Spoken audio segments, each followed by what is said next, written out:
दोस्तों ये है मोगरा का प्लांट या एक परमानेंट प्लांट होता है और ये सर्दियों में डोरमेंसी में चला गया था, पर अब इसका डोरमेंसी पीरियड करीब करीब ख़त्म होने वाला है। और यदि जनवरी में ही इसमें कुछ ज़रूरी काम कर दिए जाएं तो ये पूरी गर्मियों में भर भर के फ्लावरिंग करेगा।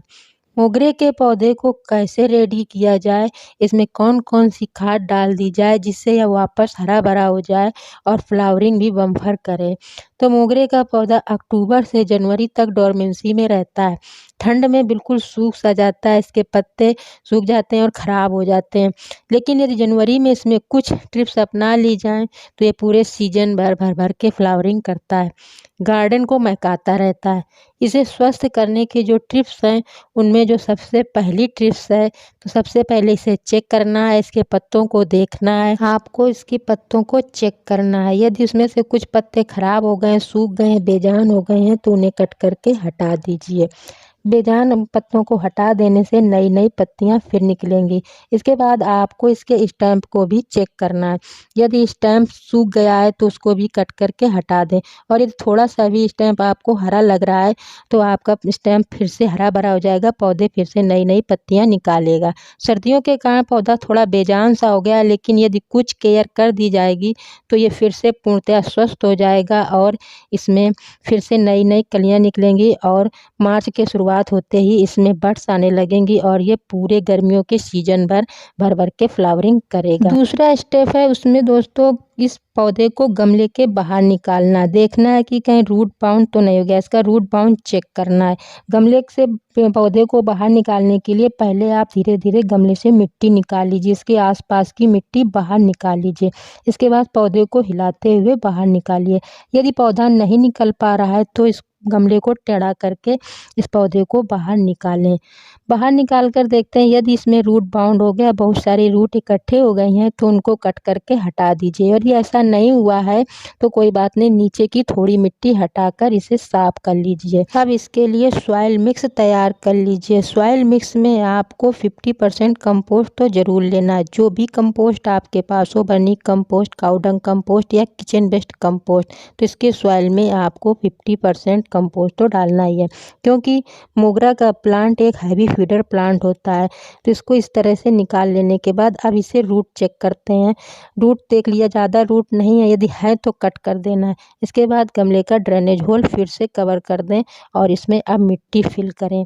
मिट्टी में मैंने 50% कंपोस्ट मिला दिया। ये जो मिट्टी है ये बेकार नहीं है, इसी में मैं और कंपोस्ट मिला दे रही हूँ। तो अब यहाँ पे मैंने काऊ डंग कंपोस्ट लिया है और उसको इसमें से मिक्स कर दे रही हूँ। मैंने तो इसमें काऊ डंग कंपोस्ट ही मिक्स कर रही हूँ, क्योंकि मुझे सबसे अच्छी खाद काऊ डंग कंपोस्ट ही लगती है। आपके पास जो भी कंपोस्ट हो वो आप मिक्स कर दें। तो इस तरह से काऊ डंग कंपोस्ट को मिक्स कर देने के बाद अब मैं इसे इसमें फिल कर दूँगी। ड्रेनेज होल मैंने कवर ही कर दिया है और इसके बाद ये मिट्टी को फिल कर दूँगी। किसी तरह का फंगस का अटैक ना हो इसलिए मैंने इसमें ट्राइकोडर्मा का पाउडर डाल दिया है और इस तरह से इसे मिक्स करके अब मैं इसे फिल कर दूँगी। रूट काट कर हटा देने के बाद इस पौधे को मैं फिर से इसी गमले में शिफ्ट कर दूँगी। तो दोस्तों आप भी ऐसा कर सकते हैं, इस गमले में फिर से उसी पौधे को शिफ्ट कर सकते हैं। यदि आप इससे बड़ा गमला लेना चाहते हैं तो बड़ा गमला भी ले सकते हैं, लेकिन मेरा तो ये 12 इंच का गमला है तो मैं इसे इसमें ही शिफ्ट कर दे रही हूँ। पौधे को इस तरह से शिफ्ट करने से पहले मैं इसमें थोड़े केले के छिलके डाले दे रही हूँ।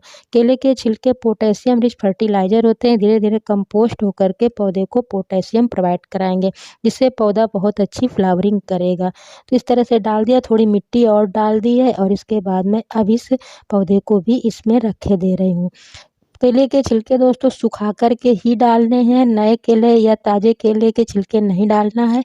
इस तरह से रख देने के बाद अब मैं इसमें सारी मिट्टी फिल कर दूँगी। इस तरह से रिपोर्ट करने का मतलब होता है पौधे में न्यू जड़ें बनेंगी और पौधा स्वस्थ हो जाएगा, नई-नई ब्रांचें आएँगी और जब ज़्यादा ब्रांचें होंगी तो ज़ाहिर है ज़्यादा फ्लावरिंग होगी। मिट्टी को अच्छे से फिल करना है दोस्तों, दबा दबा के फिल करना है, जिससे इसमें कहीं अंदर एयर बबल्स न रह जाएं। अच्छे से दबा दीजिए, क्योंकि पेड़ को मैंने बाहर निकाला है तो वो सूख ना जाए, इसलिए अच्छे से दबा देते हैं। तो दोस्तों मैंने 3 काम तो पूरे कर लिए। इसकी पत्तियां चेक कर ली, स्टैम्प चेक कर लिए, इसके बाद में इसको बाहर निकाल कर इसको चेक भी कर लिया। इसके बाद में इसको मैंने फर्टिलाइज़र भी दे दिया।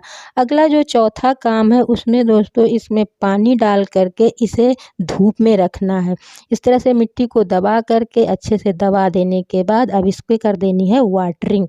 वाटरिंग दोस्तों फुल करनी है, कस के पानी डाल देना है, इतना पानी डाल देना है कि पानी नीचे से ड्रेनेज होल से एक बार निकल ज़रूर जाए। तो इस तरह से पानी डाल देते हैं, धीरे-धीरे करके थोड़ा-थोड़ा पानी देते जाते हैं और वो धीरे-धीरे नीचे को सोखता जाता है और ड्रेनेज होल के द्वारा बाहर निकल जाएगा। पानी डाल देने के बाद अब इसे ऐसी जगह शिफ्ट करना है जहाँ पर कम से कम 4 से 5 घंटे की धूप तो आती ही हो, तो इसे धूप वाली जगह में शिफ्ट कर दें। तो दोस्तों ये सब चारों काम थे। यदि ये सारे काम अपने मोगरा के प्लांट में कर लेते हैं तो गर्मियों में आप इससे भर-भर के फ्लावरिंग पाने वाले हैं। मोगरा का प्लांट एक हैवी फीडर प्लांट होता है, इसलिए दोस्तों इसको हर महीने कोई ना कोई फर्टिलाइज़र ज़रूर प्रोवाइड कराएँ। जहाँ तक हो लिक्विड फर्टिलाइज़र दें, लिक्विड फर्टिलाइज़र बहुत जल्दी काम करती है, इसलिए इसको लिक्विड फर्टिलाइज़र दें। और इस तरह के यदि चारों काम आप कर लेते हैं तो अगले सीज़न में आप इससे भर-भर के फ्लावरिंग पाने वाले हैं।